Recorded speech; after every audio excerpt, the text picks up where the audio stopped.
మీ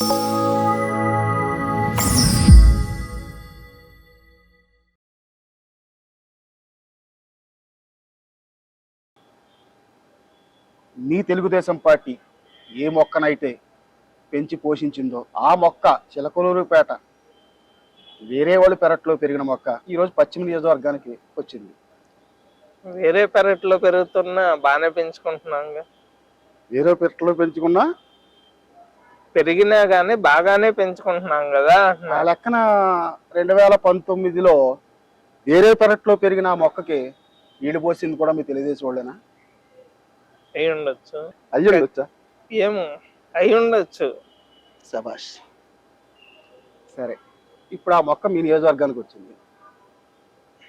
ఇప్పుడు మీ నియోజకవర్గంలో తెలుగుదేశం పార్టీ పరిస్థితి ఏంటి? అక్కడ తెలిసిందే గుంటూరు 2 టౌన్ అంటే ఇక తెలుగుదేశం అడ్డా అని అందరికి తెలిసిన విషయమే.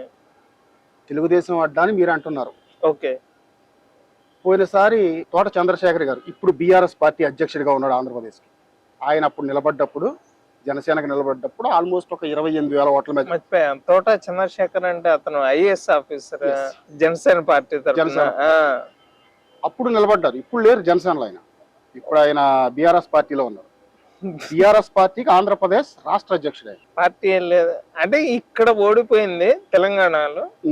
అక్కడ ఏమో రేపు కేసీఆర్ అక్కడ ఏపీలో పోటీ చేస్తాడా లేదా చూడాలి. ఓకే. ఆ రోజు 2019లో జనసేన, వైసీపీ, తెలుగుదేశం పార్టీ త్రిముఖ పోరులో 4,000 మెజార్టీతో తెలుగుదేశం పార్టీ. ఈ రోజు జనసేన మీకు సపోర్ట్ చేస్తుంది కదా. అంటే ఈజీగా గుంటూరు పశ్చిమని తెలుగుదేశం పార్టీకి ఈ రోజు కంచుకోటగా మారుస్తారని నమ్ముతున్నాం. ఖచ్చితంగా. అభ్యర్థి ఎవరండి? ఏదైనా ఇంకా నేను ఎట్లా చెప్తానండి. ఇప్పుడు అభ్యర్థి ఇన్ఛార్జిగా అయితే కోవలమూడి నాని గారు ఉన్నారు.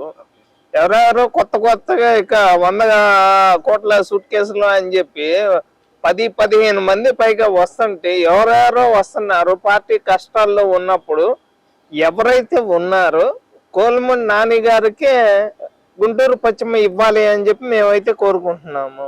గుంటూరు పశ్చిమ ఈ రోజు కోవలమూడి నాని గారు కమ్మ సామాజిక వర్గం చెందిన వ్యక్తి. ఎస్.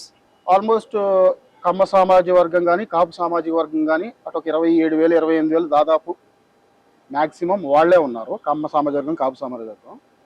వైశ్యులు వచ్చేటప్పటికి కొంచెం మెజారిటీ తక్కువగా ఉంది వాళ్ళ జనాభా ప్రాతిపదికన. అలాగే రెడ్లు కూడా సేమ్ అదేలా ఇలా ఉన్నారు. అటువంటిది తెలుగుదేశం పార్టీ సామాజిక న్యాయం చేస్తాం, ప్రతిదీ కరెక్ట్గా చూస్తామని మీరు అంటున్నారు కదా.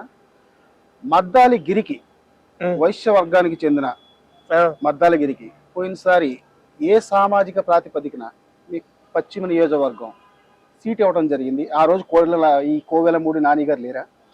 నాకు అప్పుడు తెలియదండి. అప్పుడు నేను పార్టీలో తెలుగుదేశం పార్టీ అయినా కానీ రాజకీయాల్లో అప్పుడు లేను. రాష్ట్రాన్ని సర్వనాశనం చేసే రావణాసురుడు లాంటి జగన్మోహన్ రెడ్డి వచ్చిన తర్వాత 3 రాజధానులు కడతాను, రాష్ట్రాన్ని సర్వనాశనం చేస్తా, చెత్త పన్ను వేయటం, నిరుద్యోగులకు ఉద్యోగాలు లేకుండా చేయటం, ఉద్యోగస్తులకి జీతాలు. రాజధానులే కడితే నిరుద్యోగులకు ఇంకా ఎక్కువ ఉద్యోగాలు వస్తాయేమో. 28 రాష్ట్రాల్లో ఏ స్టేట్ కు లేని దరిద్రం మాకెందుకు అని ఇక రాజకీయాల్లో ఒక జైల్లో ఖైదీయే ఉన్నప్పుడు మేము కూడా రాష్ట్రం గురించి రాజకీయాల గురించి ఎందుకు మాట్లాడకూడదని వచ్చాను. సరే.